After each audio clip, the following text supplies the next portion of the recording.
actualidad, empresa, emprendimiento, mercado laboral, finanzas. Una mirada anticipada al futuro en temas empresariales y financieros. Bienvenidos a Tendencias.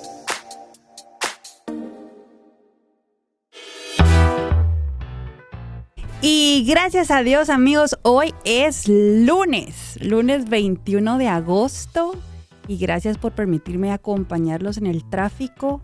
Hoy un día después de elecciones, ¿qué les parece, amigos? Fue un domingo arduo, todos ahí a la expectativa de las noticias, de los resultados.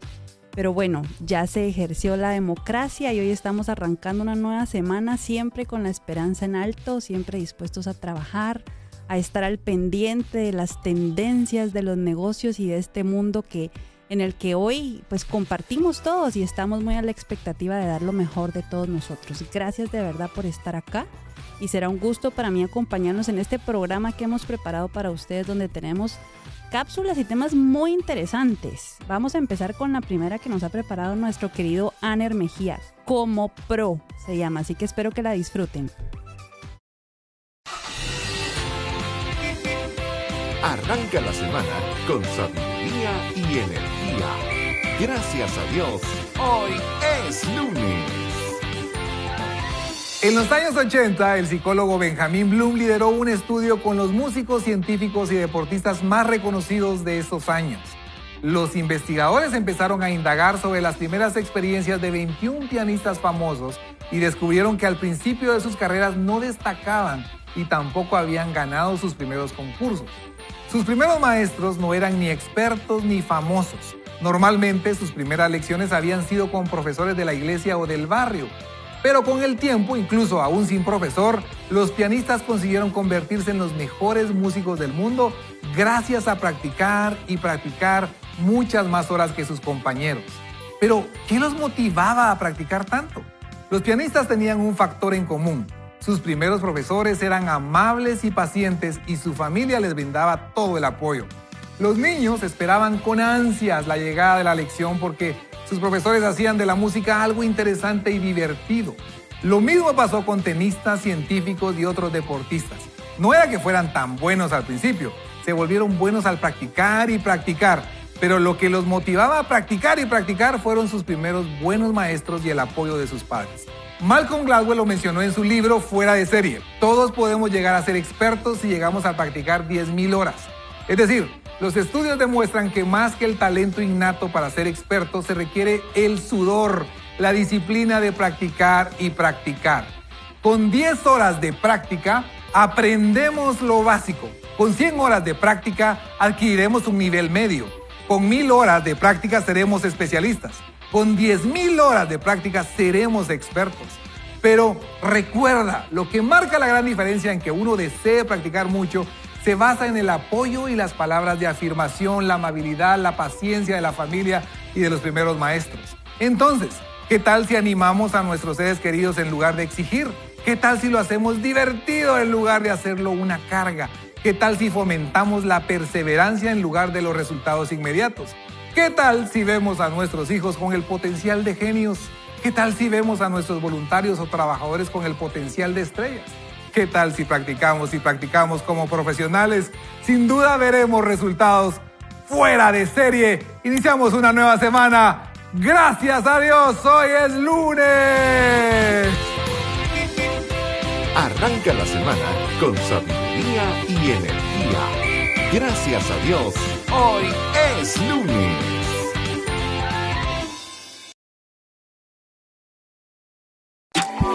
Aprendamos de las enseñanzas de Jesús que revolucionaron la forma de liderar. Liderazgo al estilo de Jesús.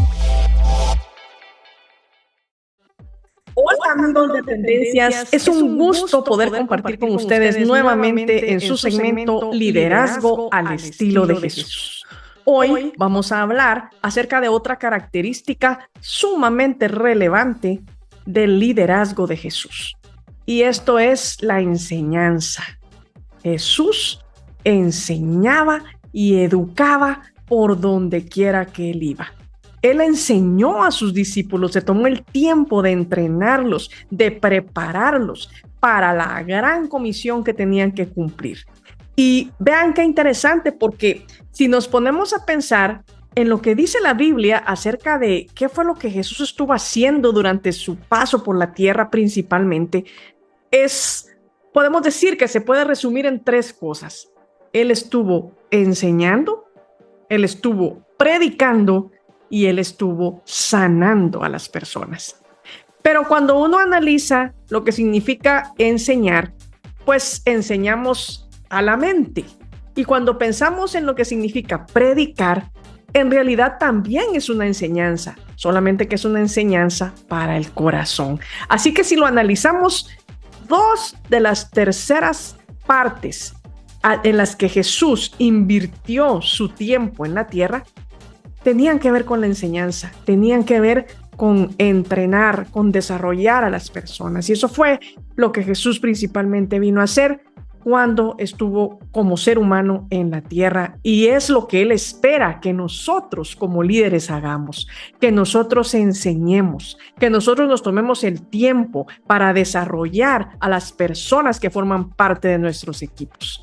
He visto que de manera muy recurrente los líderes quieren tener a personas dentro de sus equipos que ya saben hacer las cosas, que son estrellas, que no hay necesidad de enseñarles nada. O tienen equipos con personas competentes, pero que no los llevan a un siguiente nivel, que no quieren invertir tiempo en ellos para poder ayudarlos a que puedan desarrollar todo el potencial que Dios les ha dado, a que puedan desarrollar nuevas competencias, nuevas habilidades. Y es un error no hacerlo, porque una de las características de un líder, además de servir, es enseñar. Y de hecho, se sirve a los demás por medio de la enseñanza. Así que Jesús nos dejó un maravilloso ejemplo de cómo Él dedicó su vida, su tiempo a enseñar. Y fíjense que cuando analizamos lo que sucede, por ejemplo, a nivel de los profesores, es una labor tan noble, es una labor tan importante, y sin embargo es una de las profesiones menos pagadas, que tienen los menores salarios entre muchas otras. Y es una función tan importante, y eso nos enseña cómo la humanidad no valora realmente la importancia que tiene enseñar a los demás, desarrollar a los demás. Pero Jesús nos enseñó que eso es algo que un líder debe buscar hacer con prioridad. Así que yo quiero invitarte a que tú analices qué tanto estás desarrollando a las personas que trabajan contigo, qué tanto les estás ayudando a aprender, a crecer, a adquirir y desarrollar nuevas habilidades para que ellos estén preparados para asumir de mejor manera los retos que les toca enfrentar, para que estén preparados para continuar desarrollando sus carreras dentro de la organización en la que ellos están.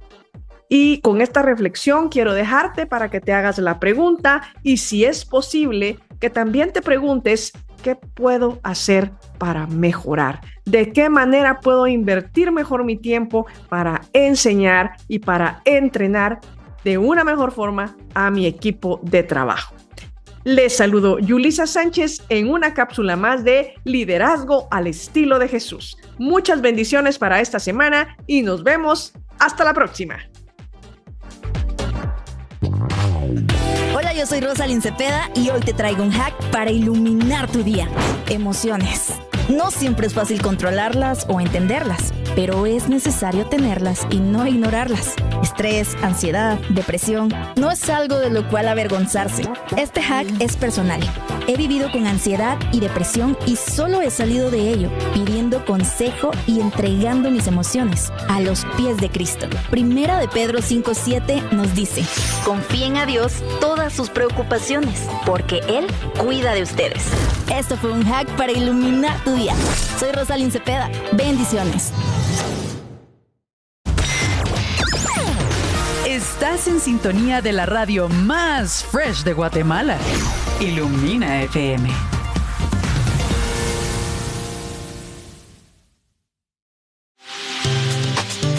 Estamos disfrutando de una mirada anticipada al futuro en temas empresariales y de negocios. Todo en Tendencias Podcast Live.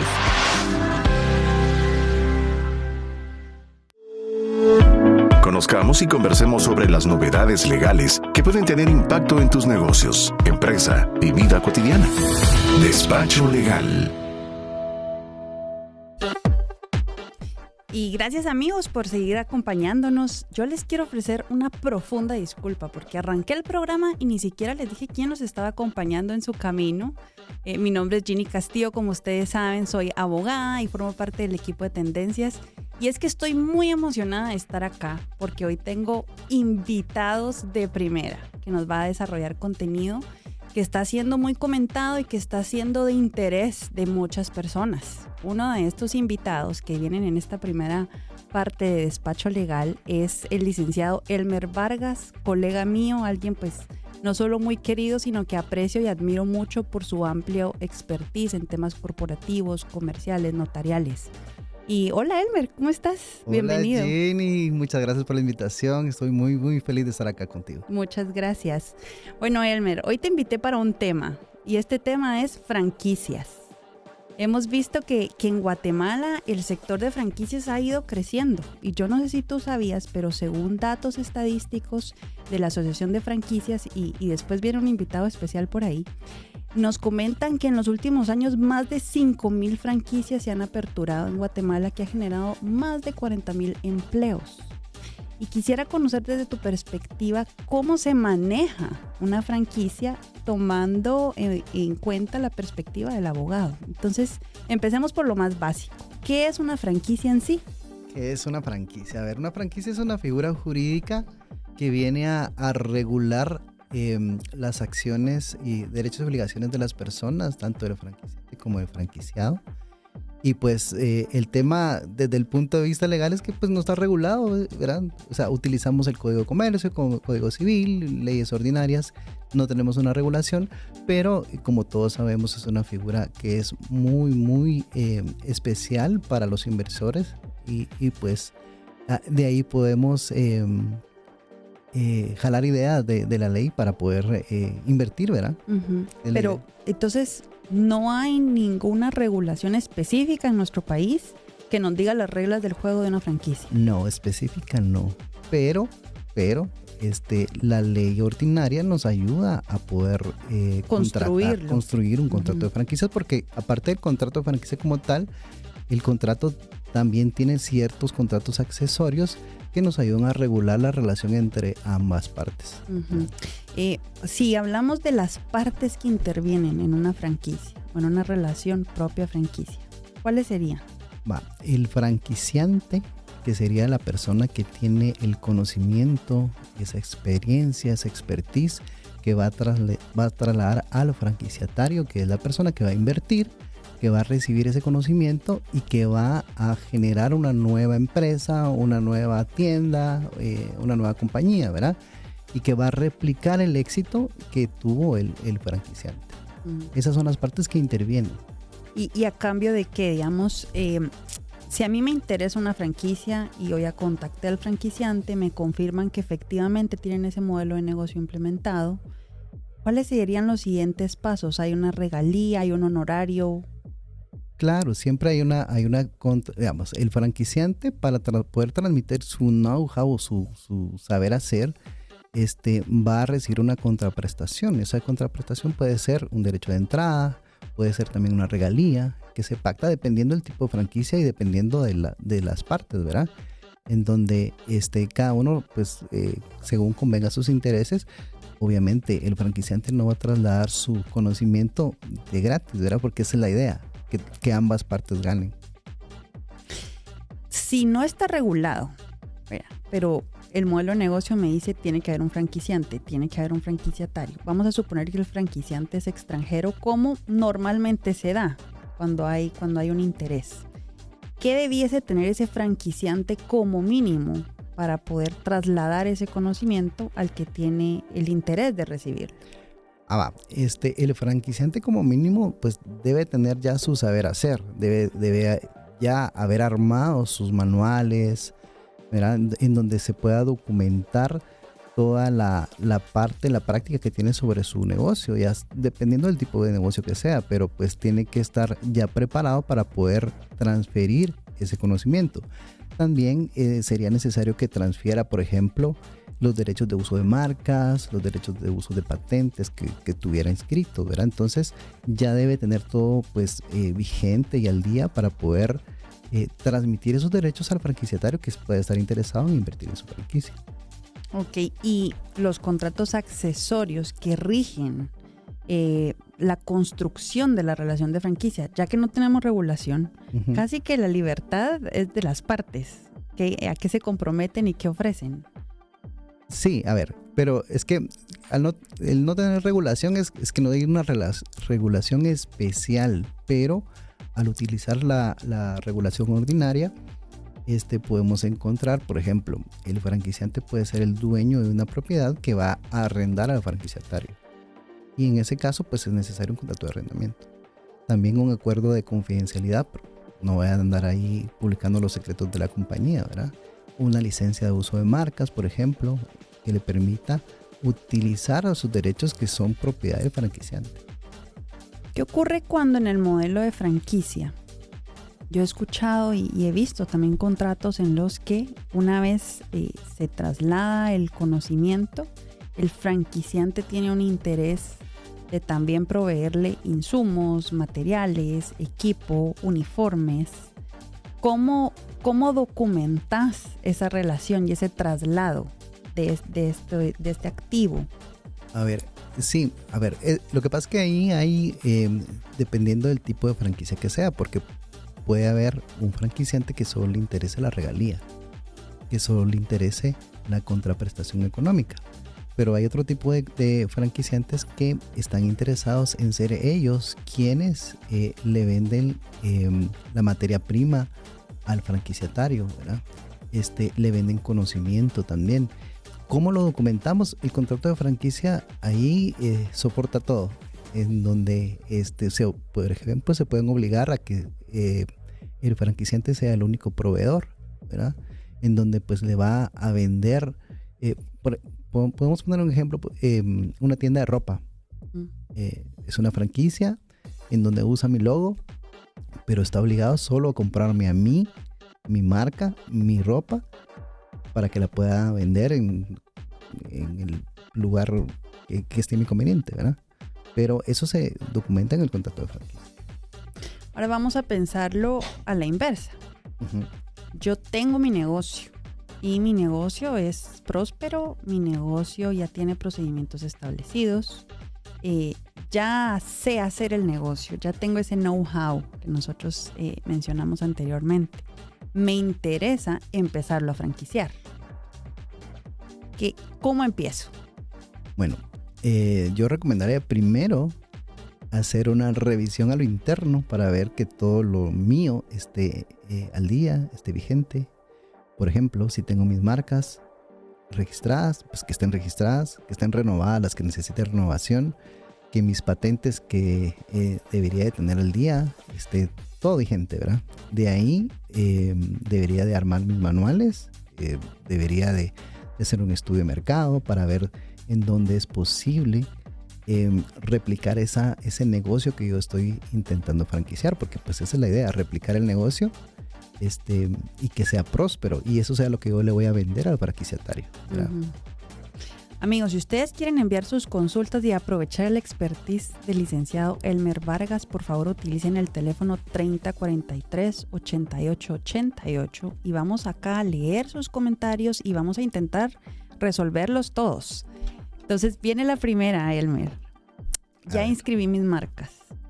¿Qué tal con los procedimientos? ¿Cómo hacemos para documentar ese know-how que luego voy a vender? Ok, eso es por medio de los manuales. O sea, todo ese know-how lo voy a plasmar en unos manuales de operación de la franquicia, ¿verdad? Desde, por ejemplo, un restaurante de comida rápida. Voy a poner en los manuales cómo hago la comida, si es pollo frito, cuántos grados tiene que estar, cuántos minutos y cuántos grados tiene que tener de calor el pollo para poderse freír, si es de hamburguesas, qué tipo es, qué tipo de pan, quién es el proveedor. Todo eso tiene que estar en los manuales y es la parte fundamental de una franquicia que todo ese conocimiento esté en los manuales, porque eso se va a transmitir, se va a dar en un comodato, es decir, lo voy a prestar al franquiciatario para que él en cualquier momento los pueda utilizar. Por supuesto, con la condición de que no los vaya a reproducir ni que se vaya a confidencialidad total, ¿verdad? Perfecto. Hay alguien que nos escucha me manda una pregunta, y esta pregunta es: si una franquicia cuando se está iniciando, si soy yo el franquiciante, ¿tengo que contemplar dentro de esos manuales únicamente la forma de hacer el negocio o también tendría yo que regular? El ejemplo que utilizan acá es el horario de las personas que van a laborar en ese negocio. ¿Cuál debería de ser? ¿Cómo deberían de ser los turnos? ¿Qué reglamento interior de trabajo debería de implementar? ¿Tiene ese grado de intervención el franquiciante? Puede que sí. A ver, en los turnos seguro que sí, porque por ejemplo, si es un restaurante de comida rápida, yo le voy a dar al franquiciatario todo el conocimiento que yo tengo, y si dentro del conocimiento que yo tengo es que necesito 2 o 3 turnos de tal horario a tal horario, porque en esa ubicación existe un flujo de clientes X, ¿verdad? Entonces la idea es que yo le dé al franquiciatario ese expertise, ¿verdad? Y me parece que los horarios y jornadas de trabajo también pudieran ser. Ahora el reglamento interior de trabajo de pronto sí, ¿no? ¿Verdad? Porque pues probablemente si es una franquicia extranjera, posiblemente no sea necesario tropicalizar ese reglamento interior de trabajo al 100%, ¿verdad? Pueden haber algunas áreas en donde sí nos pueden servir para poder operar la franquicia, pero no necesariamente todo completo. En ese interés del franquiciante, ya que viene una serie de responsabilidades, obligaciones, pago de regalías, el uso de la marca, que bueno, al final representa la reputación y cómo penetras el mercado, importantísimo. Me interesa que la otra parte cumpla, porque debería haber una calificación de a quién le estoy dando mi franquicia. Claro que sí. Entonces, ¿qué es lo habitual que se documenta en estos contratos de franquicia para garantizarte que el franquiciatario cumpla con esas obligaciones? Sí, por lo regular es alguna fianza o algún pagaré, algún título de crédito que debería de ejecutarse en caso que el franquiciatario incumpla alguna de las condiciones contenidas en el contrato de franquicia, ¿verdad? Por ejemplo, si no paga a tiempo las regalías, pues que al final es lo más importante para el franquiciante, le cae una multa, y si no paga la multa, pues ejecutan un pagaré, una fianza o cualquier tipo de garantía sería pues aceptable, ¿verdad? Perfecto. Mira, aquí me están enviando otra pregunta. Dice: si existe algún inconveniente en el cumplimiento de lo acordado entre el franquiciante y el franquiciatario, ¿de qué forma se puede arreglar? La legislación guatemalteca no regula esta figura. A ver, es que creo que por ahí de pronto esa no regulación es un poco difícil de entender, ¿verdad? Es que el hecho de que no esté regulado no implica que no es ejecutable, que el derecho no me protege en mi calidad de franquiciante, en ese caso, en contra del franquiciatario. El derecho sí me protege. Puedo usar un juicio. También pudiera haber acordado una cláusula arbitral, ¿verdad? En donde se regula todo este tipo de incumplimientos, pero la ley sí me protege. O sea, no está regulado directamente, pero sí le son aplicables todas las leyes ordinarias, procesales y todo lo demás.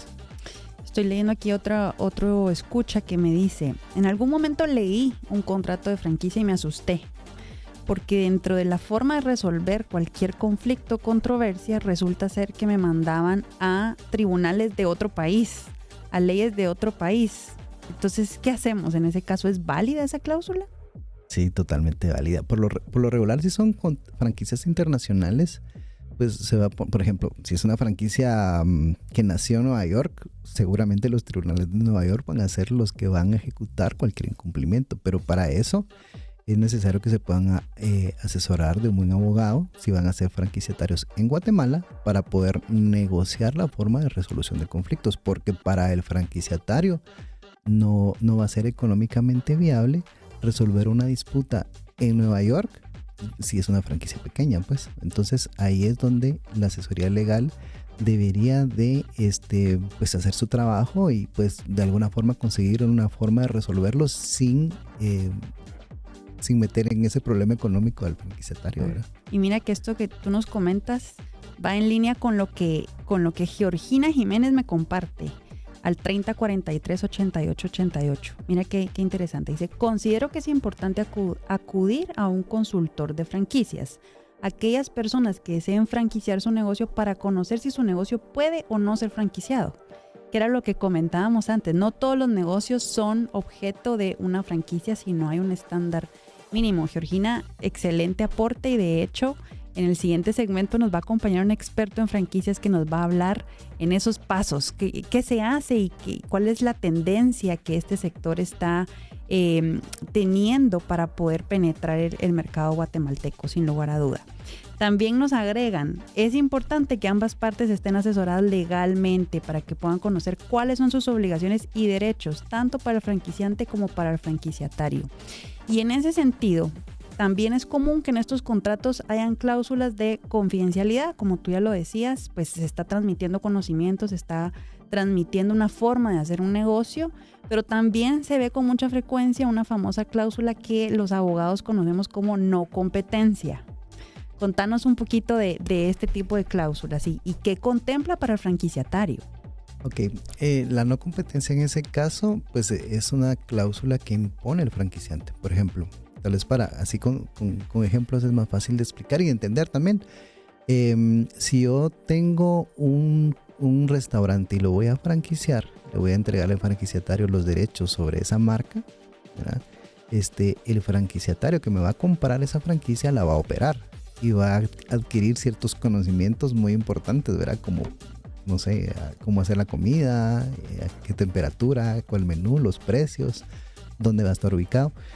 Y pues es una protección para el franquiciante imponer esa cláusula para que el franquiciatario no vaya a decir, bueno, ya no quiero la franquicia, ahora voy a abrir un local a la par y voy a poner un restaurante que haga exactamente lo mismo que hace el franquiciante en ese caso, ¿verdad?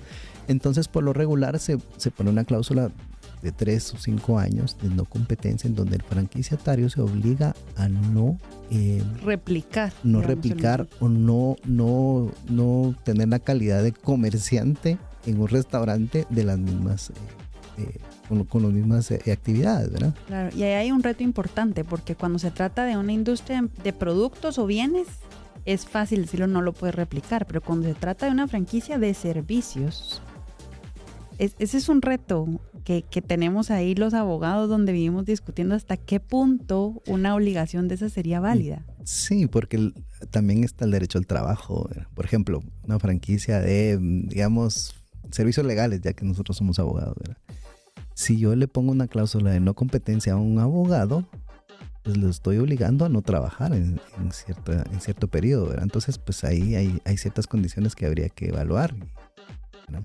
Perfecto, Elmer. Muchas gracias por venirnos a ilustrar sobre este contrato, que bueno, es un contrato atípico, no está regulado en nuestro país, como sí ocurre en otras jurisdicciones donde las reglas del juego están muy bien marcadas, pero eso permite que las partes se pongan de acuerdo y puedan redactar un contrato hecho a la medida, donde tengan plena claridad de sus derechos y de sus obligaciones y de cómo va a regir ese modelo de negocio. Así que, amigos, quédense con nosotros porque ahorita terminamos pues la parte legal.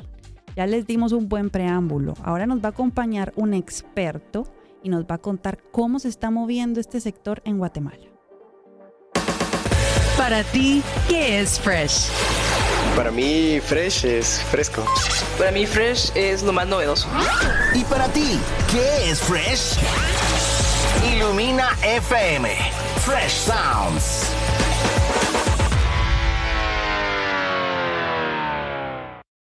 $18, 1 minuto. Las empresas que escucharás a continuación apoyan la visión de Ilumina FM.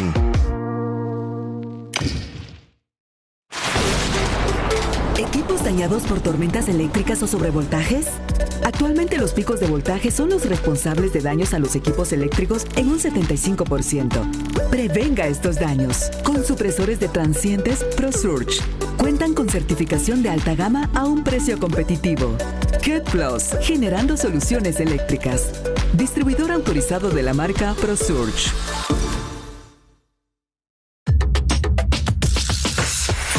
Estás disfrutando de sonidos frescos.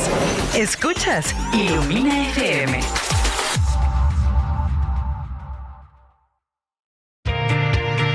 Escucha esta y otras entrevistas con personas que marcan tendencia. Búscanos en Spotify como Tendencias Podcast. Aprendamos con diferentes expertos sobre temas de actualidad en La Entrevista.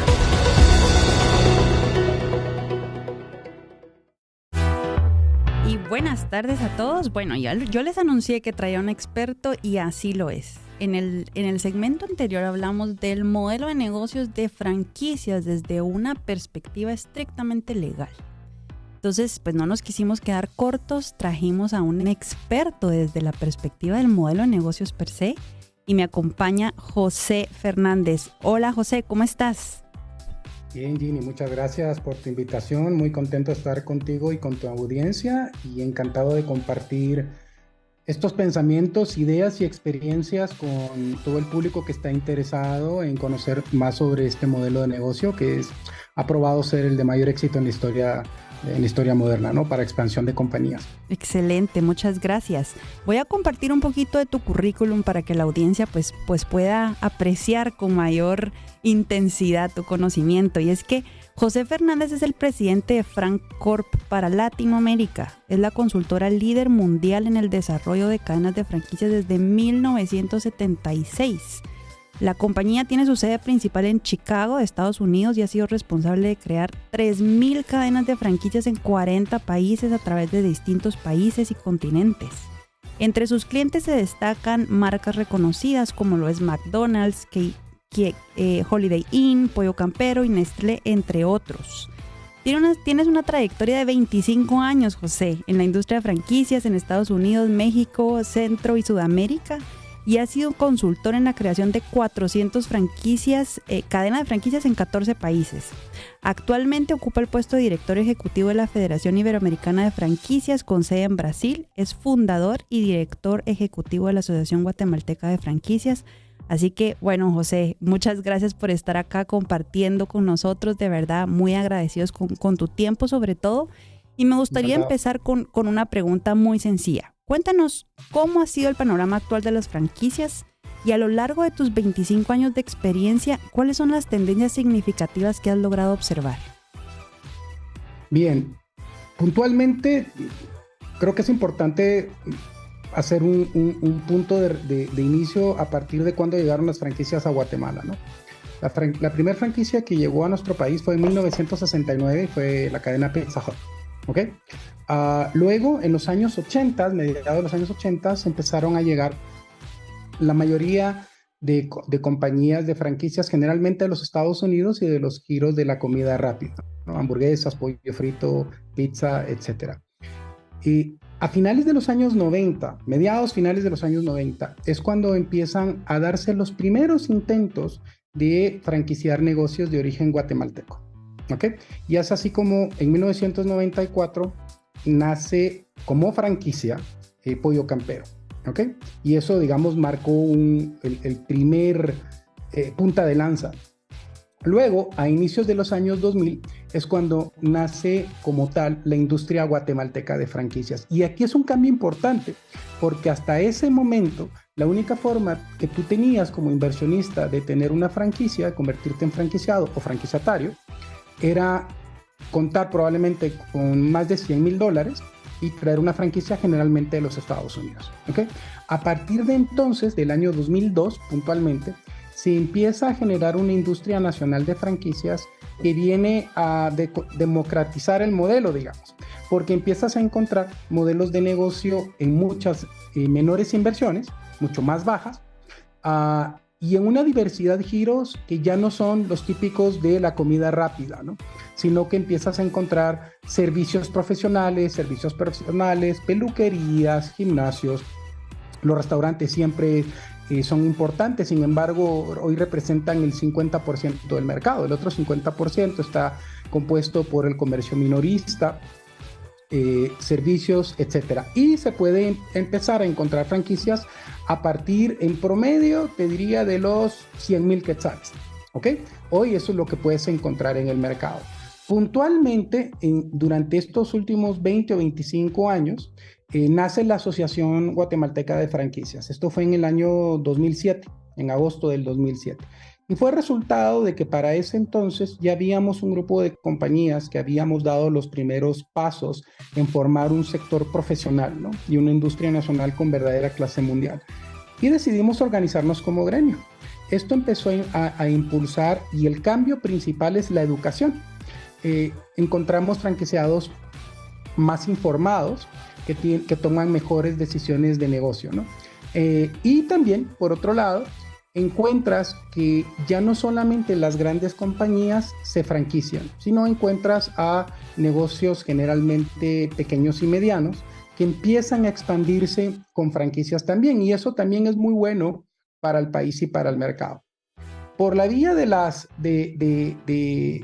tendencias más significativas de estos últimos 20 años ha sido sin duda el incremento del uso de la tecnología en la experiencia del cliente, mayor sostenibilidad y responsabilidad social por parte de las compañías y de las franquicias, no es la excepción, mucha más personalización y efectividad en la localización o en la geolocalización de los negocios para servir al consumidor final. También un incremento en una demanda de las franquicias de servicios que en un principio no eran tan fuertes y hoy es la categoría de mayor crecimiento, ¿no? Los servicios personales. Entonces, estos son de los grandes, digamos, cambios que podemos ver durante los últimos 25 años, y la realidad es que hoy en Guatemala existen alrededor de 550 cadenas de franquicias, tanto extranjeras como nacionales, y alrededor de unas 150 son de origen nacional. Entonces, esto es importantísimo. Hace 30 años, el 99% del mercado estaba compuesto por compañías extranjeras, ¿no?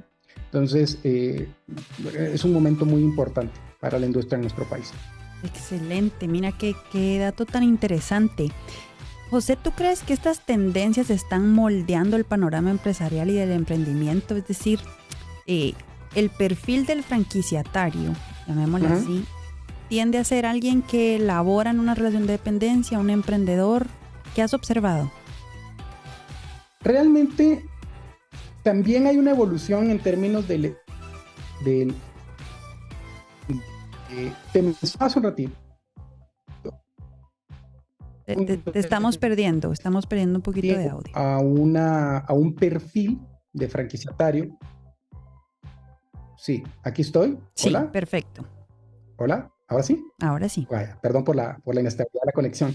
Te decía que también el perfil del franquiciatario, como mencionaba hace unos minutos, ha venido evolucionando con los años. Hoy encontramos un perfil de una persona que tiene más educación, ¿ok? Conoce más de elementos básicos de tipo financiero, está más informada, tiene acceso a mayor información y conoce más sobre sus derechos al momento de ingresar a una franquicia. El arquetipo del franquiciado individual es una persona que tiene el interés de convertirse en dueño de su propio negocio y quiere reducir el riesgo, ¿ok? Quiere lograr el sueño de ser independiente financieramente, pero sin correr el riesgo que sucede con la mayoría de emprendimientos de quebrar antes de los primeros 5 años. La franquicia ha probado ser una forma de emprender con un menor nivel de riesgo. Las franquicias en general tienen una tasa de supervivencia de alrededor del 70% en los primeros 5 años de vida, porque el emprendedor nace con un modelo de negocio probado. Ese es el franquiciado individual, alguien que pretende vivir del negocio y dedicarse a ese negocio de tiempo completo. También existe el perfil de franquiciado corporativo. Generalmente ese es un grupo empresarial que va a tomar los derechos no solamente de una franquicia individual, es decir, de una unidad única, sino que tiene el interés de desarrollar un modelo de negocio multiunidades, bien sea una franquicia maestra o un desarrollo de área, que involucra la apertura y operación de un múltiple número de sucursales o unidades en el país. Este es un modelo muy desarrollado en Guatemala. De hecho, es el modelo más común, digamos, para las franquicias internacionales en el país, es a través de desarrolladores de área. El tipo o el arquetipo del franquiciado desarrollador de área generalmente son grupos empresariales más sofisticados, que tienen experiencia previa en el giro de negocio, tienen otros negocios, otros portafolios de inversión y suman a su portafolio este modelo de negocio para desarrollarlo, aprovechando la infraestructura, el músculo financiero que tienen, los recursos comerciales. Entonces, tenemos dos grandes tipos, pero sí, el principio fundamental del franquiciado individual es el de un emprendedor que tiene el deseo de ser independiente financieramente y quiere ser dueño de su propio negocio.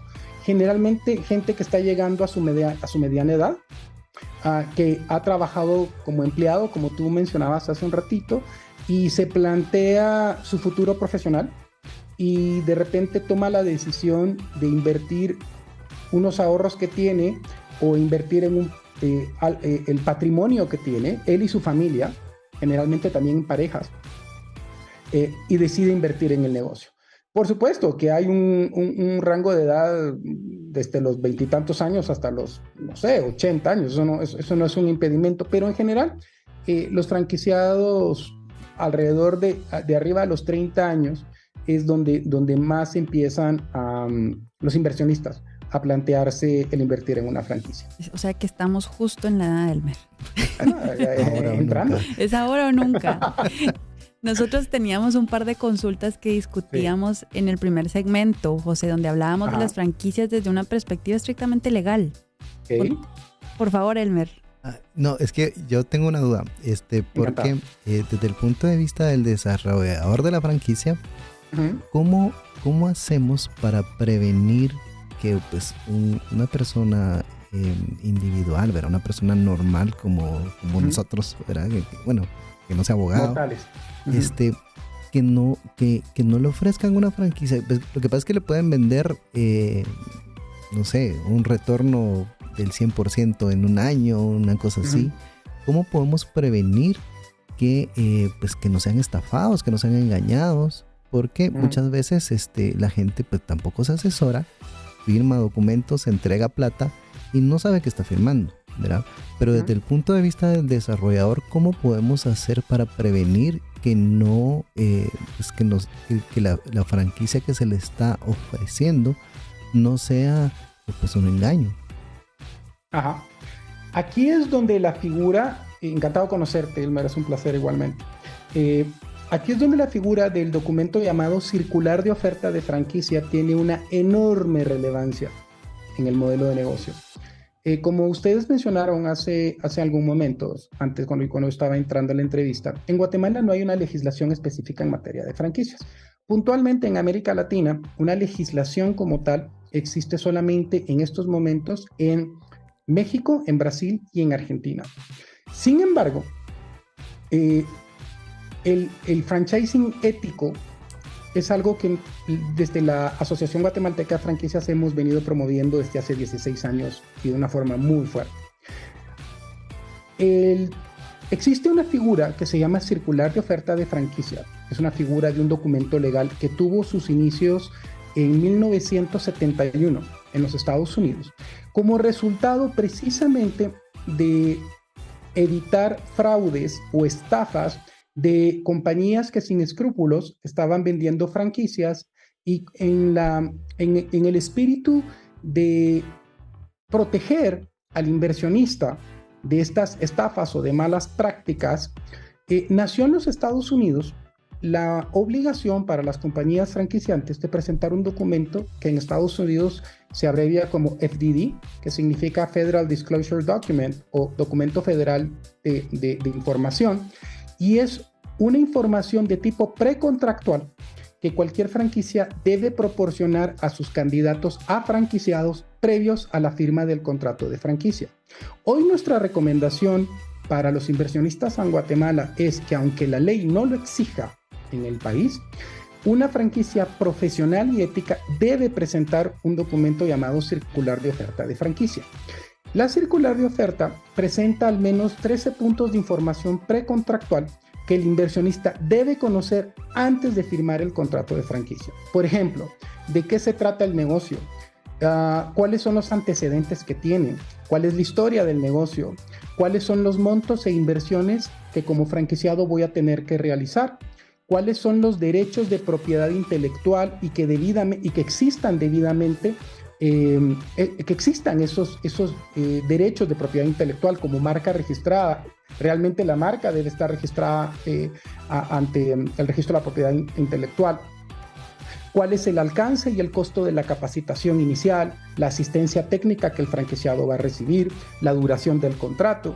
¿Cuáles son las condiciones de renovación, las obligaciones de exclusividad, las condiciones de no competencia a la terminación, los recursos contra competencia desleal? Es decir, es toda una información que está escrita para que el inversionista sepa exactamente qué es lo que va a obtener, cuáles son sus obligaciones y sus derechos.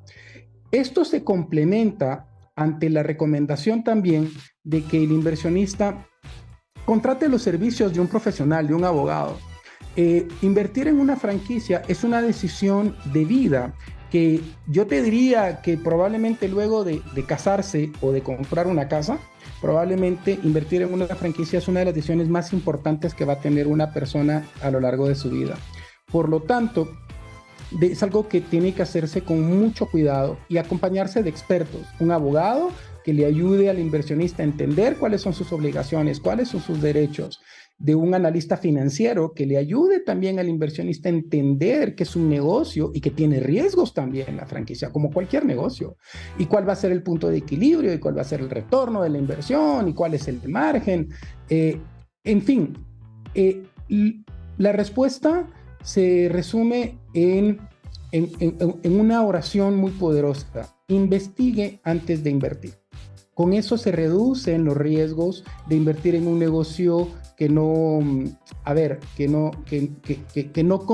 cumple, digamos, con todas las consideraciones que debe tener para hacer una franquicia profesional y estructurada. Y ahí te tomo la palabra, José, porque así como nos interesa saber cómo el franquiciatario debe cuidarse previo a invertir, también nos interesa saber cuáles serían esos factores críticos que una persona con un negocio ya establecido debe velar o considerar para poderse convertir en ese franquiciante exitoso. ¿Qué nos dirías al respecto? Fundamentalmente, la decisión de franquiciar un negocio debe pasar primero por un diagnóstico de franquiciabilidad. Te perdimos de nuevo, José.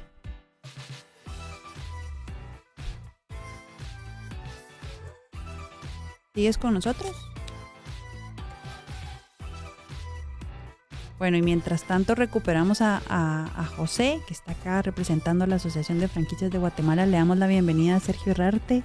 Hola. Que nos acompaña en cabina para el siguiente segmento. ¿Qué tal? Qué alegría estar aquí. Gracias por unirse con nosotros. ¿Qué le parece todo este tema de las franquicias?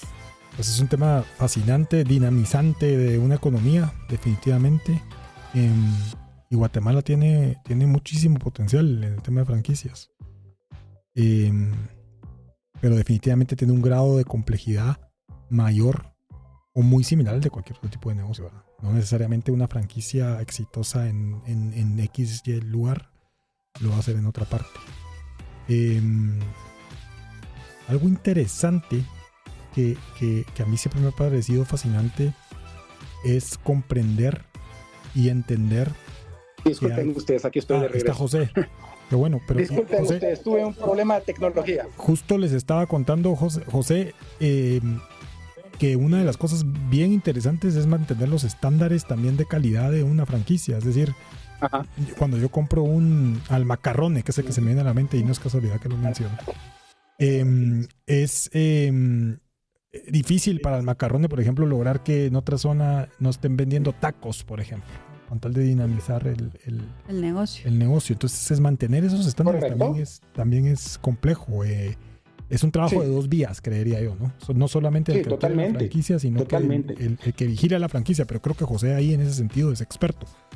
No creo. Sí, te agradezco mucho el comentario y es muy valioso, muy oportuno y muy interesante tu comentario en este momento, porque es una de las grandes preocupaciones que también tienen los franquiciantes y requiere de un equilibrio adecuado. Y todo pasa, el primer paso para evitar conflictos pasa por la selección adecuada del franquiciatario. ¿Okay? Ese es el primer paso para evitar conflictos. Ahora, para franquiciar el negocio debes tener en consideración que una compañía debe tener 4 condiciones. La primera es que debe ser negocio franquiciado, pero debe ser negocio y tener viabilidad económica en ambas vías. Debe ser negocio para la compañía que decide expandirse con franquicias, invertir, estructurarse, tener los recursos, los sistemas que se requieren, salir al mercado, otorgar, operar franquicias y ganar dinero. Y al mismo tiempo, para el inversionista que va a adquirir nuestro modelo de negocio y va a operarlo, tiene que ganar dinero. Si uno de los dos no gana dinero, esto no tiene ni pies ni cabeza. Entonces, lo primero que tiene que darse es una condición de viabilidad económica.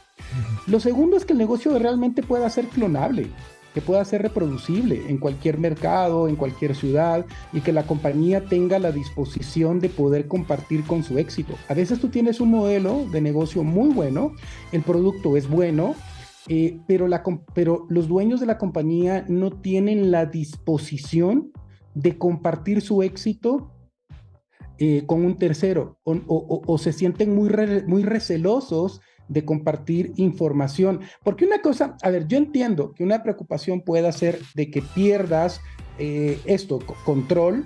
Eso es un temor que a veces las compañías tienen, y la otra es que se pierda la calidad. La realidad es que cuando la franquicia bien estructurada se hace de una forma adecuada, es muy difícil que eso pase.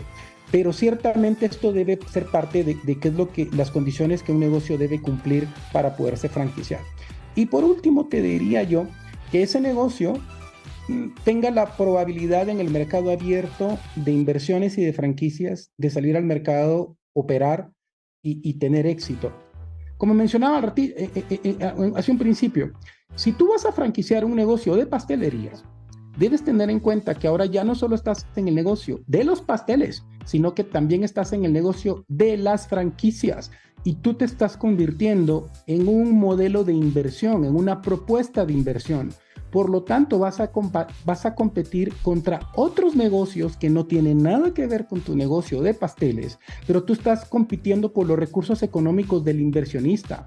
Entonces, hay que entender muy bien a qué negocio me estoy metiendo, contra quién voy a competir, y solo las compañías que realmente tengan como sí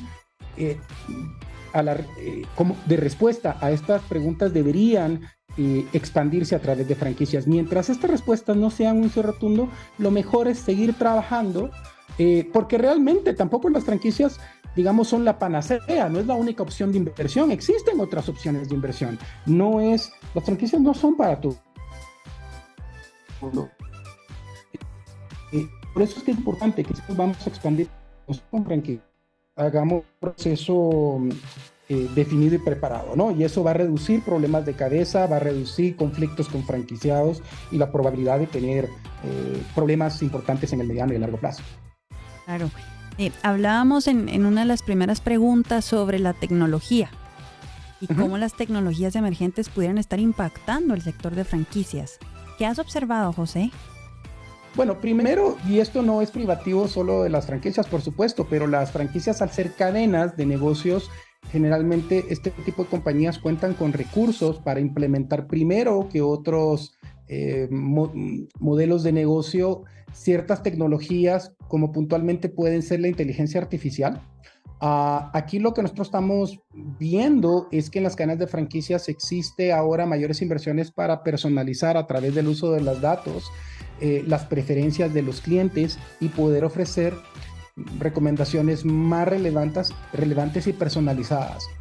La automatización, sin ninguna duda, la gestión del inventario, la gestión del personal, operaciones, lo que hacen es la reducción de los costos y aumentar las eficiencias.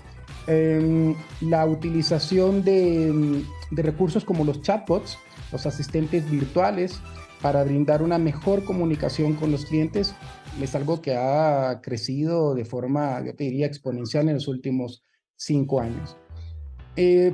Por último, quizás mencionaría en este capítulo el tema de la utilización de la realidad aumentada. Por ejemplo, una compañía como Gap, hay 2 ejemplos muy puntuales. Gap hace unos 4 años atrás compró una compañía de realidad aumentada con la intención de facilitar a los clientes una experiencia en la cual pueden visualizarse cómo les queda esa prenda en particular sin ponérsela, y eso facilitar el proceso de la compra también. Entonces, la integración de los elementos virtuales a la experiencia de valor del cliente es algo que estamos viendo en las cadenas.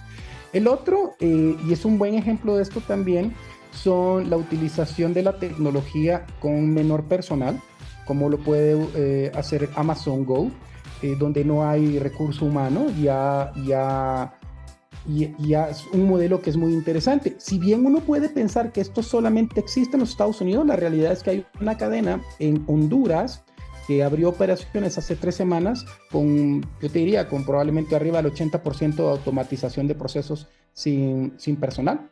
Entonces, este tipo de impactos en la tecnología los vamos a ir viendo cada vez más. La reducción y la mayor eficiencia de los programas de formación y de capacitación, universidad virtual corporativa, mejor marketing, promociones, experiencia interactiva. Esto es el gran potencial que tiene la inclusión de las tecnologías en las franquicias y se traducen en ventajas realmente sustanciales para el mercado, ¿verdad? Claro, y no solo en su reducción del coste operativo, sino también de la garantía de estandarización, ¿verdad? Que es lo que nos da la tecnología al final. Y me lleva a pensar que hablábamos en despacho legal que la franquicia no está regulada. Es un contrato hecho a la medida del modelo de negocio y de las partes. Sí. Por lo que la relación entre las partes, franquiciante y franquiciatario, es primordial. Que fluya, que sea natural, que puedan llevarse a cabo el negocio. ¿Qué recomendaciones darías tú para que esta relación realmente sea productiva? Bien, y agradezco mucho tu pregunta, Ginny, porque esto es importantísimo. También ha evolucionado la relación típica de franquiciante-franquiciado, que probablemente en el pasado era más de tipo jerárquico, también ha evolucionado. Esto inicia a partir de 2 vías. Tanto de la selección adecuada del franquiciado, esto es crítico para cualquier compañía que desee expandirse con franquicia, debe ser muy estricto con la selección del franquiciado, pero también con la selección de la que el inversionista debe hacer de la franquicia en particular. Las relaciones se han venido, digamos, pasando de ser de tipo jerárquico a una relación de mutua colaboración. En general, históricamente, la queja número 1 de los franquiciados, en general, en común, en cualquier cadena de franquicias, ha sido históricamente que el franquiciado no se siente escuchado, ¿okay? O que argumenta de que no se siente escuchado, o que sus aportes no son valorados, o que limita la innovación. Nada más lejos de la verdad que eso. La realidad es que la innovación es bienvenida y la creación de espacios de colaboración entre franquiciante y franquiciatario son no solamente bienvenidos, sino que son necesarios. Recordemos que los franquiciatarios son los ojos de la marca en el punto de venta y el que realmente palpa y trabaja con el consumidor final en el día a día. Por el otro lado, el franquiciante es el quien conoce el modelo de negocio y tiene una enorme experiencia, y el franquiciatario debe aprender a dejarse llevar y guiar en la recomendación. La creación de diferentes comités consultivos de franquiciados dentro de las cadenas es un recurso que es muy importante. Típicamente, la creación de estos comités consultivos y es involucrar a los franquiciados en los procesos tanto de planeación estratégica, de nuevos productos y de tecnología, y comités de mercadotecnia, no solamente hacen que el franquiciado se sienta más valorado, sino que realmente el franquiciado aporte al desarrollo de la compañía y haga que la relación fluya de una mucho mejor manera. Ejemplo puntual de esto, podemos tenerlo con dos casos muy concretos, y uno es guatemalteco. El Big Mac, por ejemplo, de la compañía McDonald's. El Big Mac no nació a partir del corporativo. Fue una innovación a partir de un franquiciatario en Pittsburgh que tenía problemas de competencia muy seria. Y ese producto que hoy representa el 40% de las ventas de la cadena nació a partir de la iniciativa de un franquiciatario. El otro, como lo sabemos bien y lo hemos escuchado, y tuve el enorme honor de compartir con doña Yoli de Cofiño en varias ocasiones a través de la Asociación Guatemalteca de Franquicias y en otros foros también, que fue la Cajita Feliz. Doña Yoli, como franquiciataria, aportó al sistema de McDonald's la Cajita Feliz, y son dos ejemplos perfectos de cómo la colaboración es bienvenida. Lo que no se puede hacer en franquicias es la anarquía. Y eso significa que cada quien hace lo que se le da la gana, porque si tú estás en una franquicia es porque estás dispuesto a seguir los modelos de negocio, la guía del franquiciante y el estándar de la marca. Pero la colaboración franquiciante y franquiciatario nace a partir de la selección y se da desde el momento de la formación y la capacitación, y es un trabajo continuo y dura durante toda la vida de la relación de la franquicia. Claro. Pues muchas gracias, José, por compartirnos tu experiencia, cómo ha evolucionado las franquicias en Guatemala. De verdad ha sido muy valioso escucharte. Han surgido dudas de los oyentes y el tiempo se nos pasó volando. Entonces vamos a hacer un segundo segmento de este contenido y te vamos a volver a invitar para que vengas a compartir con nosotros. Agradecemos tu tiempo y te deseamos una excelente tarde. Gracias a ustedes. Gracias. Mientras tanto, nos vamos a ir a una breve pausa y regresamos para nuestro último segmento, donde vamos a inaugurar libros, Sergio. Vamos a inaugurar un libro. Vamos a inaugurar un libro. Quédense con nosotros. En Ilumina FM, lo fresh suena así.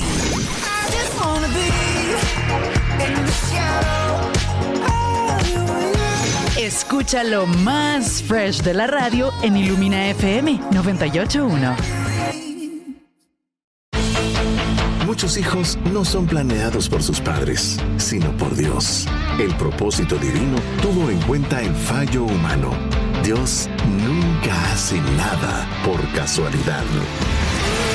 Descubre el asombroso plan de Dios para tu presente y tu eternidad por medio de un viaje espiritual en el que nunca más serás el mismo, a través de la lectura del libro Una vida con propósito de Rick Warren en Vaya con Dios, lunes a viernes, 6 de la mañana por Ilumina FM. Esta es una radio con certificación Fresh. Ilumina FM.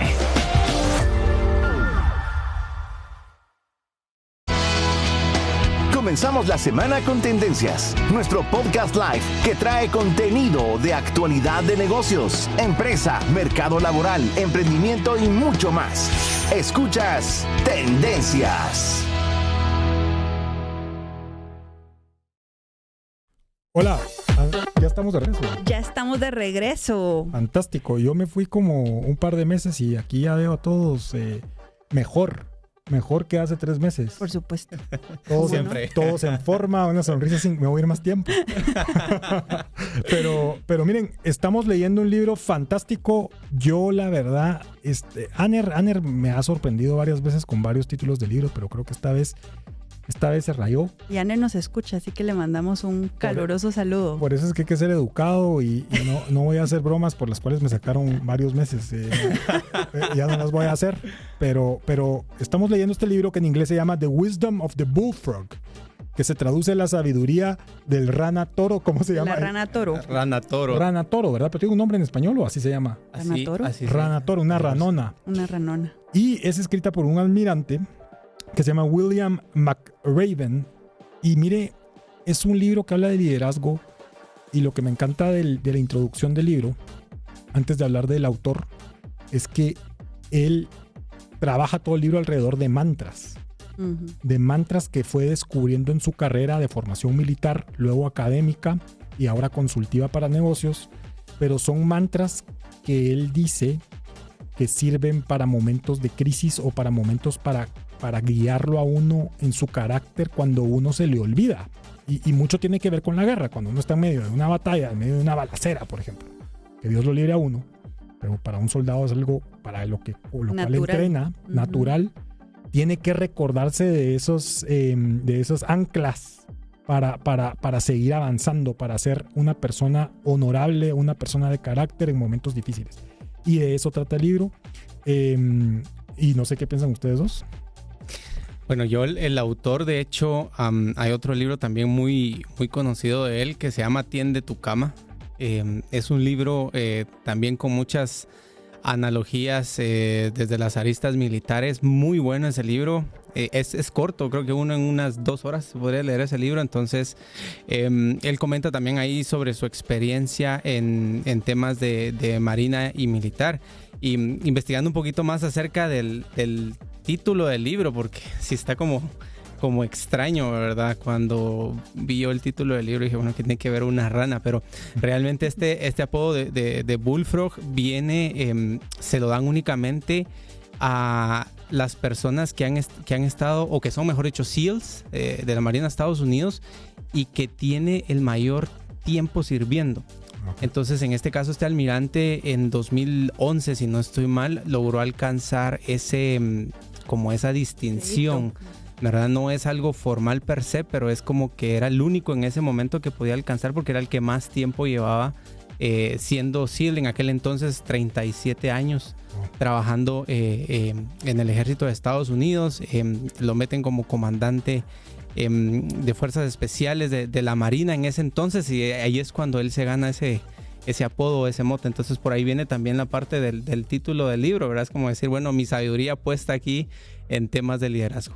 Claro, y este libro pues nos trae con 18 capítulos, la verdad, con una lectura bastante digerible, a mi parecer. Y me encanta que desde la introducción empieza a anticiparte qué es lo que vas a esperar. Si leemos el título tal cual, imagínense ustedes que nos están escuchando, dice The Wisdom of the Bullfrog, Leadership Made Simple, but it's not easy. ¿Qué significa? Liderazgo hecho sencillo, pero no es fácil.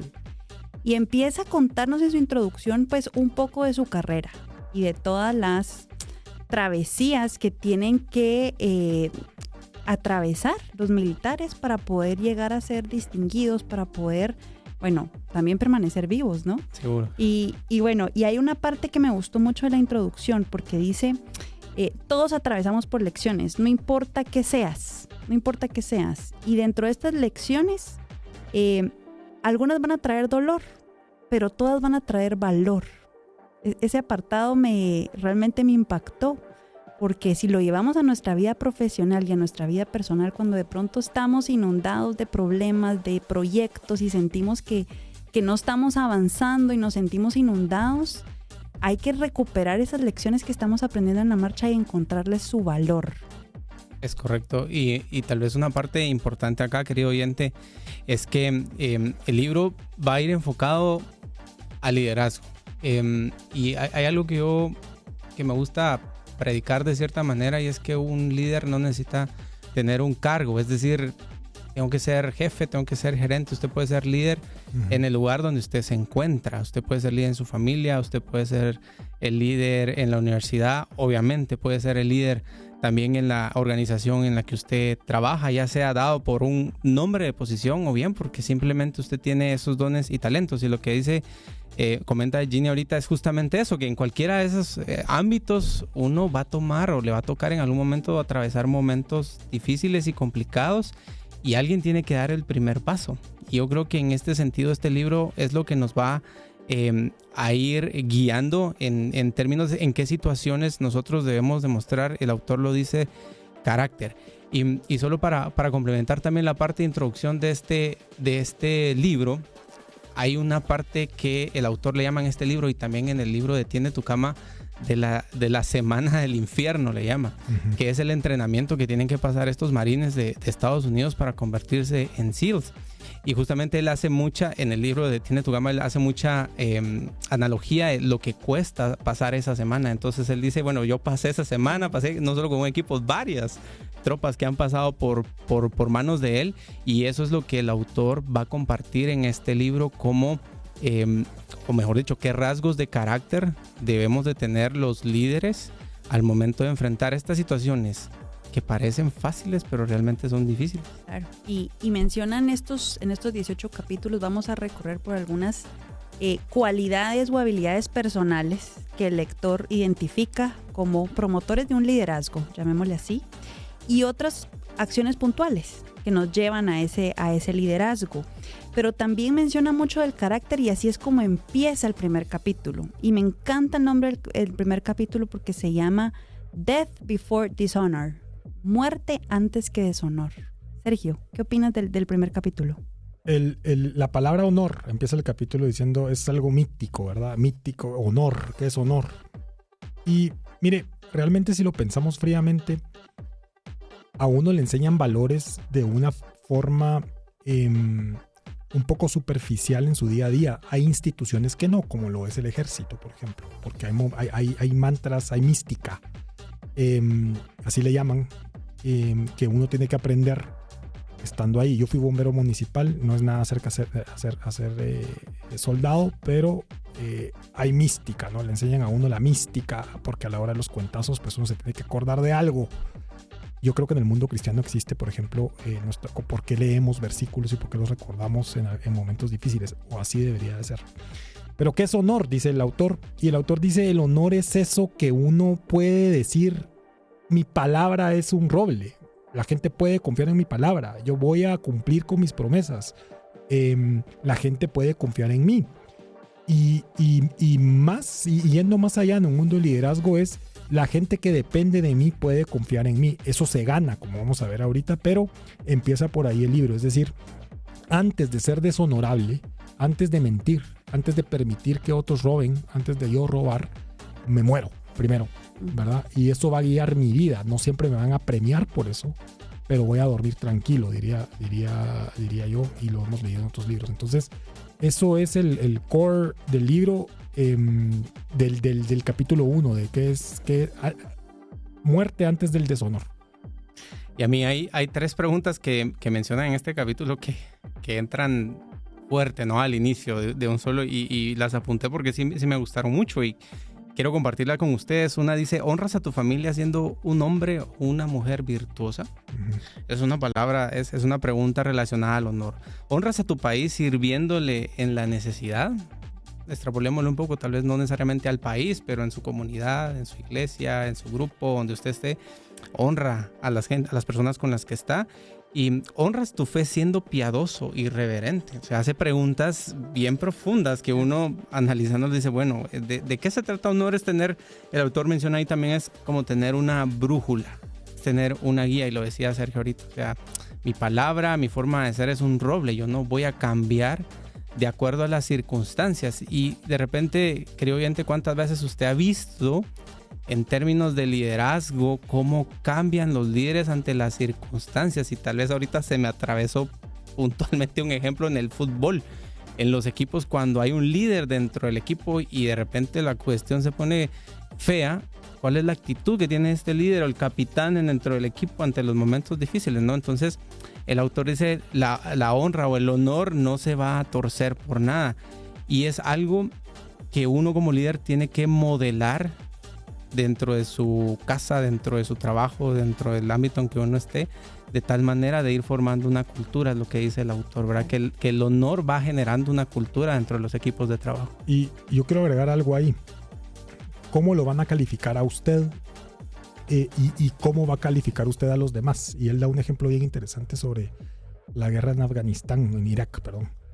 En cómo habían sugerencias de analistas en donde decían, por ejemplo, la forma de solucionar la guerra en Irak es construyendo carreteras. Él decía, pero usted está consciente que yo no puedo construir carreteras porque me están disparando 24 horas y me están estrellando bombas a la par. Entonces, hay capacidades que juzgamos por resultado, hay resultados que juzgamos que inmediatamente tendemos a escribir la capacidad de la persona, y no es necesariamente así. Hay veces que hay resultados que tienen que ver con el entorno, con la coyuntura, con lo que sucedió, pero lo que sí podemos preguntar es cómo es el carácter de la persona que está liderando la situación, y eso nos puede decir mucho.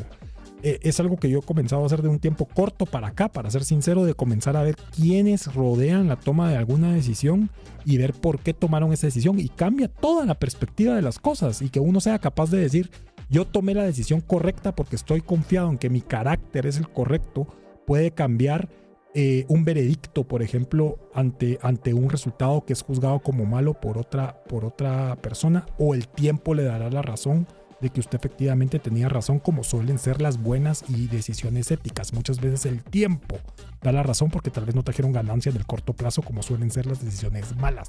Pero eso me gustó también, como usted confiado en su carácter, muchas veces lo van a juzgar. Y le van a decir, seguro, ¿por qué no estás ganando más plata?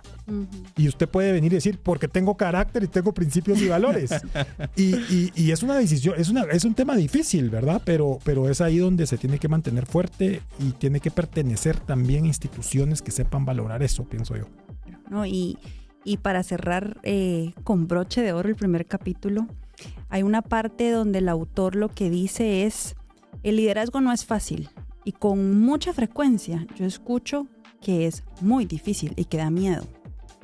Da miedo hacer las cosas correctas. Y hay una frase ahí que me gustó porque nos reta y nos lleva a pensar cuántas veces hemos estado expuestos a una situación así. Cuando dice, no es fácil tener que admitir que se ha cometido un error. Uh-huh. No es fácil reconocer que las decisiones que un líder toma puede afectar a otras personas, y de pronto personas que son amigos, familia, colegas que les tienen mucha estima. No es fácil pues cambiar la dirección del camino que se estaba trazando, eso no es fácil, pero al final eso es liderazgo. Uh-huh. Y hasta cometer un error se requiere carácter. Claro. Seguro que sí, reconocer esas fallas. Fácil decirlo, ¿ah? Nuevamente, yo creo que vamos a repetir mucho eso en este libro. Es fácil decirlo, pero es difícil hacerlo. Pero yo quiero contar una anécdota y creo que nos introduce bien al capítulo 2, que tenemos que hablar, que si no, Aner, mire, es que usted no conoce a Aner, mi querido oyente. Aner nos regaña si no cumplimos con los tiempos. Capítulos. Yo quiero poner una queja formal. Aner nos regaña, pero bueno. Ya se comió 30 segundos revelando el regaño. Uno no puede forzar la confianza. Capítulo 2. Y eso es real. Y mire, a mí me pasó una vez que estaba presentando ante un grupo interesante de personas. Hacía esas reuniones a puerta cerrada que uno empieza a tener en algún momento de su vida, y de repente se da cuenta, puchica, ¿a qué hora me tocó presentar en este lugar? Y me equivoqué con un dato. Y el dato con el que me equivoqué no era cualquier dato. Para darle un ejemplo, eran 2,000 millones de algo, de una moneda que no le voy a decir cuál era. Y el dato correcto era 1,000, no 2,000. Yo puse 2,000 en grande de una presentación. ¿Pero no eran resultados a favor? No voy a decir que eran. Y termina la reunión y me llama, no mi jefe, el jefe del jefe de mi jefe. Y me dice, mira, vente para acá, patojo. ¿Qué pasó? Le digo, te equivocaste en el dato. Yo creo que es 1,000. No, yo creo que es 1,000. Revísalo. Lo revisé y efectivamente el señor tenía razón, y dije, me van a despedir. Ahorita salgo y me despiden. Me dijo, vení, ¿ya viste el dato? Sí. Ok. necesito que le digas a todos que te equivocaste, porque no se pueden ir con ese tema. Dijo, bueno, me van a despedir, después de que les diga, me van a despedir. Para mi sorpresa, no me despidieron, me felicitaron por haber aceptado el error. Y ese es el tipo de cultura que siembran confianza, porque yo ahora le tengo más confianza a la persona que me dijo y me apoyó y me ayudó y me llevó de la mano a decirme, mira, y de último me dijo, yo me he equivocado 1000 veces peor que vos. No te preocupes, tenés que tener la capacidad de corregir la plana en el camino. ¿Qué le quiero decir con esto? Ese es un tipo de acciones que construyen confianza, y la confianza, como dice el capítulo del libro, da ejemplos mucho más interesantes que yo le di. La confianza se construye con acciones, con tiempo, y eso es lo que dice el capítulo 2 y es una parte importante del liderazgo. Sí, y menciona también el capítulo 2 que las competencias de un líder van a ser medidas eventualmente desde una perspectiva de su comportamiento personal. Es inevitable porque al final somos seres humanos. Y menciona que para tú poder ejercer un buen liderazgo tienes que confiar en ti, pero también en el equipo que te rodea, en tus empleados, en tus colegas, e inclusive si hay un equipo. Tendencias es una producción de Ilumina FM. Conoce más visitando ilumina.fm. Regresamos de la pausa, querida audiencia. Entonces menciona así, dice, para ser un gran líder tú tienes que tener la confianza de tus empleados. Lo que pasa es que, pongámonos en el lugar con nosotros, entramos a una posición de liderazgo en un lugar donde nadie nos conoce. Vale. ¿Cómo vamos a ganar confianza de primas a primeras? Es complicado. O sea, se dice fácil, pero es difícil. Pero el autor aquí hace mención de una frase de Stephen Covey, y este está en el libro de Speed of Trust de Stephen Covey.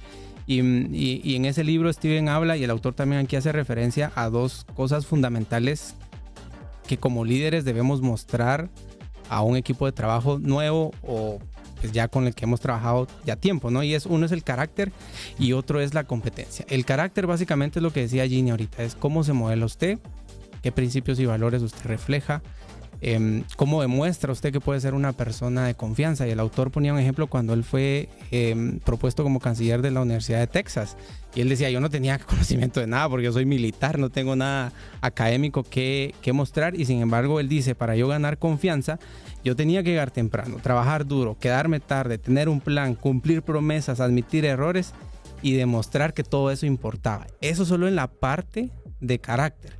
Entonces uno puede mostrar esa parte con un equipo de trabajo y digamos gana confianza por la parte de carácter. ¿Quién soy yo? Lo que hago y todo.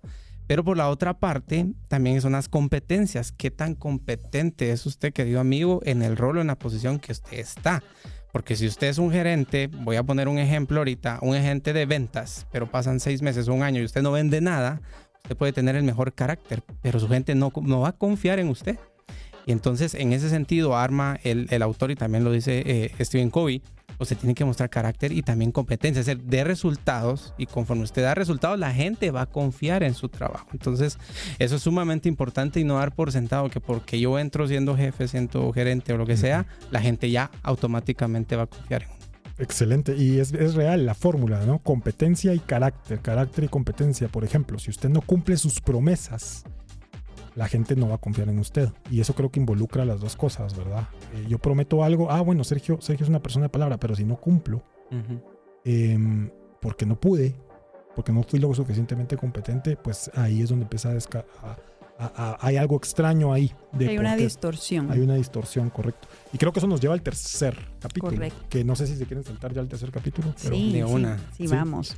When in command, command. Cuando le toca ejercer un liderazgo, si lo vamos a aplicar analógicamente al libro, lidere. Cuando le toca liderar, lidere. Cuando le toca liderar, lidere. ¿Cuántas veces, no sé si a ustedes les ha pasado, hemos llegado a posiciones donde vemos gente en jerarquías altas y no lideran? Y es un tema bien serio, que uno dice, pero esta persona no está liderando o no se siente jefe. Pero ahora le doy la vuelta. ¿Qué pasa si mañana lo nombran jefe? ¿Qué pasa si mañana lo nombran comandante en jefe? Pues el libro dice, si le toca, lidere y hágalo con ganas. Pues, créalo. Créalo. Exacto.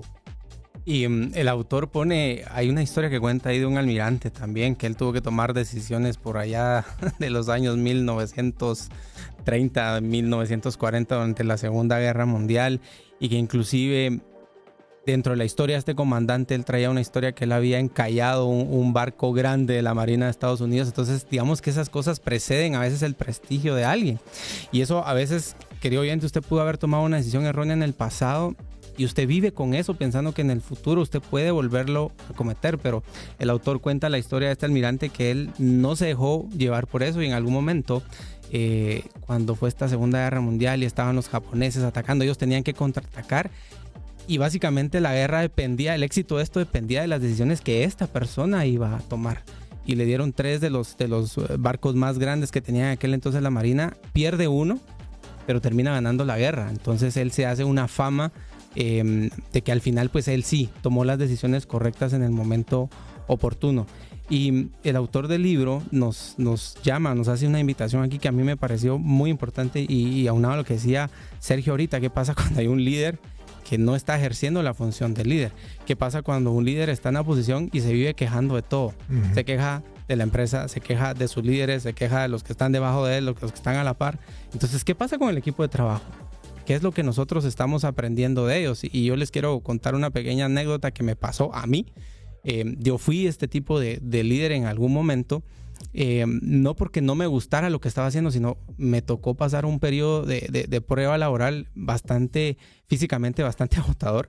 Y entonces mi forma de comunicar inconscientemente con mi equipo de trabajo empezó a reflejar cansancio, tengo no sé qué, ya no contesto llamadas y teléfonos y todo, y mi equipo lo empezó a resentir. Entonces de repente empecé a escuchar comentarios como: no, pero no molestemos a Edgar porque está ocupado, no le podemos llamar porque no sé qué. Y entonces realmente hasta que alguien de mi equipo muy valientemente vino y me dio retroalimentación, me dijo: mira, está pasando esto, y el equipo piensa esto, y dije: oh, ¿qué estoy haciendo?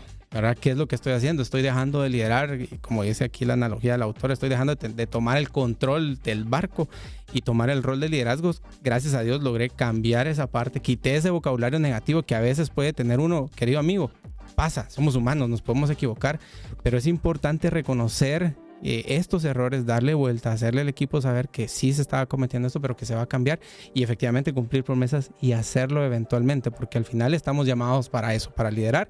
Y como decía el autor, quién sabe si el día de mañana, porque el autor le tocó y él contaba, ¿verdad?, que llegó a sentarse en el escritorio de este almirante, ¿verdad?, años después, y dijo: bueno, yo estoy sentado en el escritorio de esta persona que tomó una decisión trascendental para Estados Unidos en la guerra, y qué dicha que yo estoy aquí. Entonces piense, querido oyente, que mañana usted va a tener la oportunidad de tener esa posición de liderazgo, que va a tener un equipo a cargo y que le va a tocar tomar una decisión difícil en algún momento, y usted tiene que estar preparado para esto. ¿Saben qué me gustó mucho cuando contaba el autor esta historia? Decía: ¿qué se espera de un líder? Se espera que tome decisiones difíciles. Y me encantó esta frase: se espera que actúe con propósito, que tenga confianza en sí mismo, que lidere a su tropa, menciona, ¿verdad? Porque siempre lo está comparando con guerra. Y luego termina diciendo que lidere sus miedos. Correcto. ¿Cuántas veces no nos quedamos 2-3 pasos atrás por miedo?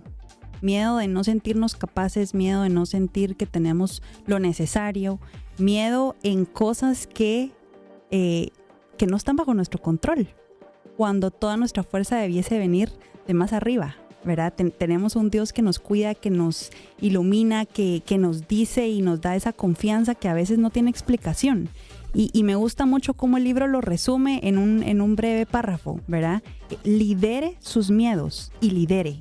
Aún así. Sí, y mire, y otra cosa importante, el liderazgo puede llegar en situaciones. No necesariamente usted tiene que tener el título de jefe, pero puede haber proyectos que le lleguen, puede haber un problema que le llegue. ¿Cómo va a liderar usted el problema? ¿Cómo va a reaccionar usted con el problema? ¿Cómo va a reaccionar usted entre una persona que realmente le hizo algo malo? ¿Qué decisiones va a tomar? Y le doy la vuelta, no necesariamente tiene que ser confrontar a alguien que esté alegándole. ¿Qué pasa si usted tiene una queja o usted hay algo que no le gusta? Ya dijo que no le gustaba, etcétera, etcétera. Entonces, ¿cómo lideramos las situaciones? Y recuerde, si le toca liderar, lidere. Al final recuerde, querido oyente, que si usted está en esa posición de liderazgo ahorita, en este momento, usted fue seleccionado por algo. Créaselo, usted es bueno. Usted ya pasó las pruebas que tenía que pasar para poder estar en esta posición. Y sí, en algún momento va a tener el peso de la organización sobre sus hombros, pero ahí es donde usted tiene que demostrar carácter. Así que bueno, gracias a los dos por venirnos a compartir sobre este libro que estamos inaugurando esta semana. Se nos fue el tiempo de nuevo. De verdad que se pasa rapidísimo cuando uno está disfrutando lo que venimos a compartir con la audiencia. Nos tenemos que despedir. Sergio, Edgar, muchas gracias por estar acá. Gracias a toda la audiencia por acompañarnos. Nos vemos el siguiente lunes en Tendencias. Gracias. Gracias. Tendencias es una producción de Ilumina FM. Conoce más visitando ilumina.fm. Tendencias es una producción de Ilumina FM. Conoce más visitando ilumina.fm. Este programa fue presentado gracias al patrocinio de Cat Plus. Generamos soluciones eléctricas para ti. Llámanos al 2204-9494. Para ti, ¿qué es Fresh? Para mí Fresh es súper relajante. Para mí Fresh es algo nuevo. ¿Y para ti qué es Fresh? Ilumina FM. Fresh Sounds.